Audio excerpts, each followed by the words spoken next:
CSK fans அனைவருக்கும் ஒரு முக்கியமான செய்தி வந்திருக்குங்க. நம்ம சென்னை கோட்டையில் அதாவது பும்ரா கொடி பறக்கப் போகிறது என்றே சொல்லலாம். ஐபிஎல் புதிய ரூல்ஸ் வந்துட்டு சாதுரியமாக எம்ஐயை கதற விட்டுருக்காரு என்றே சொல்லாங்க. நம்ம தல தோனி சமீபத்தில் நிருபர்கள் தோனி கிட்ட ஒரு கொஸ்டின் கேட்டிருந்தாங்க. அங்கேயே ஒரு மிகப்பெரிய ஹிண்ட் கொடுத்திருந்தாருங்க தல தோனி. அதாவது இப்போ இருக்கிற ட்ரெண்டிங்லேயே உங்களுக்கு ஆளச்சிறந்த பிளேயர் யாருன்னு கேட்கும்போது பும்ரா தான் வெளிப்படையாக சொல்லிட்டாருங்க. பும்ரா இல்லைன்னா இந்திய டீம் ஒன்றுமே இல்லைன்னு வெளிப்படையாக மென்ஷன் பண்ணியிருந்தார். ஓகேவா, அவர் இருக்கிறதுனால தான் இந்திய டீம் வந்துட்டு ஆளுமையாக இருக்காங்க. T20 வேர்ல்டு கப் வந்துட்டு வின் பண்ண முடிஞ்சது என்றும் ஆள் மனசில் இருந்து தான் அப்படியே போட்டு உடைச்சாருங்க தேங்காய் மாதிரி. அது ஏன் சொன்னார்னு இப்போ தான் புரியுது. பின்னாடி போய் பார்க்கும்போது இப்போ வந்து அப்டேட் பார்க்கும்போது ஓகே அது என்ன செய்தினா, ஏலம் நடக்காமலேயே அதாவது 25 ஏலம் நடக்காமலேயே வந்துட்டு நம்ம எம்எஸ் தோனியை வந்துட்டு சிஎஸ்கே ரிட்டர்ன் பண்ணியிருக்காங்க என்பது குறிப்பிடத்தக்கதுங்க. எப்படி ப்ரோன்னு கேட்டிங்கன்னா, அதாவது பிசிஐ வந்துட்டு நமக்கு சாதகமாக செயல்பட்டுருக்காங்க. தோனியை வந்துட்டு அன்கேப்டு பிளேயராக எடுத்துக்கோங்கன்னு மென்ஷன் பண்ணிட்டாங்க. இந்த நிலையில் வந்துட்டு அன்கேப்டு பிளேயரை 2 பிளேயரை எடுத்துக்கலாம், 4 இன்டர்நேஷனல் பிளேயரை ரிட்டர்ன் பண்ணிக்கிற முடியும், ஓவரால் 6 பிளேயரை ரிட்டர்ன் பண்ணிக்கலாம். ஓகேவா, இந்த நிலையில் வந்துட்டு தோனியை இன்டர்நேஷனல் பிளேயராக கணக்கு போட்டாங்கன்னா தோனியை ரிட்டர்ன் பண்ணும்போது மிகப்பெரிய பிளேயரை விடுற மாதிரி வாய்ப்பு வரும். ஏன்னா தோனி 2-3 பால் தான் சந்திக்க போகிறாரு. அது நம்ம இந்த வருடம் ஐபிஎல்லையே பார்க்க முடிஞ்சதுங்க. ஓகே, இந்த நிலையில் வந்துட்டு பிசிஐ நமக்கு ஒரு மிகப்பெரிய வாய்ப்பு கொடுத்துருக்காங்க என்று சொல்லலாம். தோனியை அன்கேப்டு பிளேயராக போட்டுக்கோங்க. ஏன்னா அவர் ஓய்வெடுத்து 5 வருஷம் ஆயிடுச்சு. இனிமேல் அவர் அன்கேப்டு பிளேயர் தானே.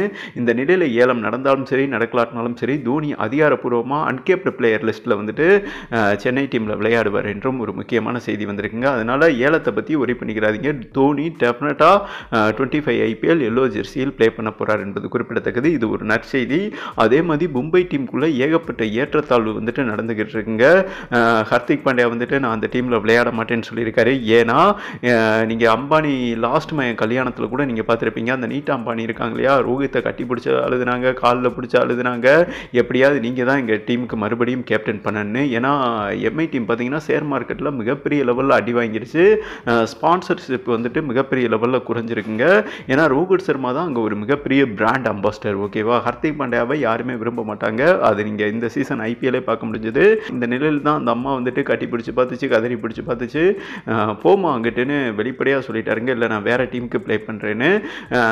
இந்த பேச்சுவார்த்தை பண்ணாங்க இல்லையா நீட்டா அம்பானி, என்னடா நம்மளை போன வருஷம் இந்த வருஷம் கேப்டனாக போட்டு மறுபடியும் அங்கே தாவுறாங்களடான்னு சொல்லிட்டு ஈகோ ஏற்றத்தாழ்வு வந்துட்டு ஹர்திக் பாண்டியாவுக்கும் ரோஹித் சர்மா அண்ட் அந்த டீம் மேனேஜ்மெண்ட்டுக்கு எதுவுமே செட் ஆகலைங்க. இந்த நெக்ஸ்ட் இயர் ஐபிஎல்லும் மிகப்பெரிய லெவலில் கொலாப்ஸ் பண்ண போகிறாங்க.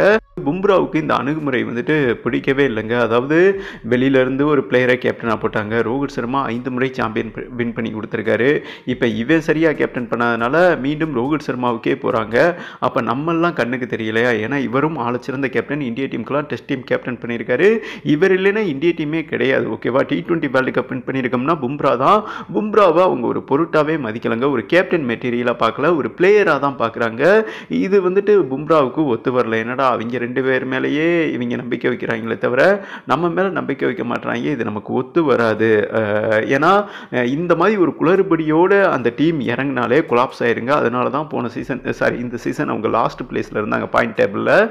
இந்த நிலையில் பும்ராவும் இல்லை நான் வெளியேறிக்கிறேன் அந்த மாதிரி சொல்லியிருக்காருங்க. இது மும்பைக்கு பக்குன்னு போயிடுச்சு, திக்குன்னு போயிடுச்சு.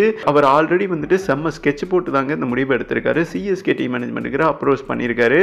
அதாவது தோனியும் இவரும் பேச்சுவார்த்தை பண்ணியிருக்காங்க. ஓகேவா, நீங்கள் இந்த வருடம் ஐபிஎல்லின் போதே சிஎஸ்கே எம்ஐ மோதும்போது ட்ரெஸ்ஸிங் ரூமில் தோனியை வந்து சந்திச்சாரு. அப்பயே நம்ம வீடியோ போட்டிருந்தோம். இந்த நிலையில் அது உறுதியாயிருக்குங்க.